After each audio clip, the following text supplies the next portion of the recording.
Say the name Area 51, and the mind immediately jumps to flying saucers, metallic orbs darting through the sky, and sweeping government cover-ups. Those rumors have a very real origin point. Throughout the mid-1950s, civilians living near the Nevada desert were actively reporting strange physical anomalies flying directly overhead. This chart shows the physical limits of 1950s aviation. Standard commercial airliners were completely capped at a ceiling of 35,000 feet. Yet observers spotted objects charting significantly higher, cruising steadily above 60,000 feet. The timing of these sightings was also bizarre. Observers saw these objects at dusk. The ground had fallen into complete darkness, but extreme altitude objects still caught direct sunlight, glowing intensely against the twilight sky. Confronted with these civilian reports, the United States government offered absolute silence. They refused to explain the sightings and entirely denied the existence of the sprawling military facility at nearby Groom Lake. When you combine inexplicable airborne objects with total government stonewalling, a void of truth opens up. People were forced to invent their own extraterrestrial explanations to make sense of what they were seeing. To understand what was really in the sky, we have to look at the geopolitical reality following the Second World War. The United States and the Soviet Union were locked into an intense, paranoid standoff. Both possessed nuclear weapons, and neither trusted the other. The CIA faced a critical intelligence gap.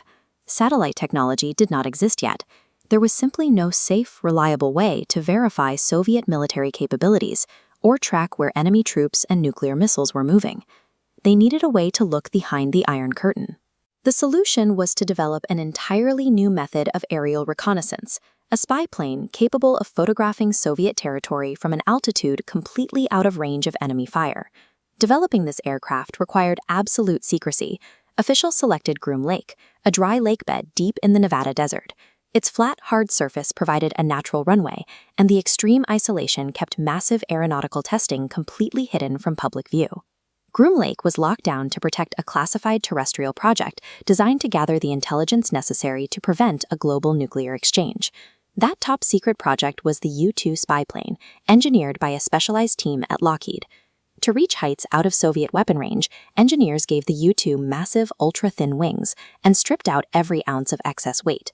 This allowed the extremely light body to climb into the thin, freezing air above 60,000 feet. In the mid-1950s, the public was accustomed to seeing heavy, silver commercial propeller planes. No civilian had any concept that an aircraft could physically operate in the stratosphere. This diagram illustrates exactly why those sightings occurred. As the Earth rotates into evening, a shadow envelops the surface and any low-flying planes. But the U-2 flew so high, its unpainted metallic skin still reflected direct sunlight, making it appear like a blazing orb against the dark sky. The CIA managed this program with extreme compartmentalization. A mechanic working on the engine rarely knew what the camera technicians were building.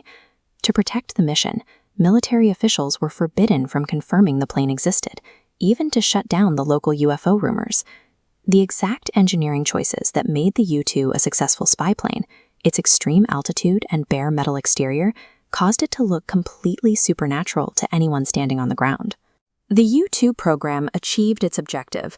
The aircraft flew over Soviet territory and returned with highly detailed photographic intelligence of enemy military installations. Because these flights were vital to national security, the government could never hold a press conference and offer a simple aerodynamic explanation for the strange lights hovering over Nevada. When observers see next-generation technology operating entirely outside their understanding of physics, they lack the context to process it.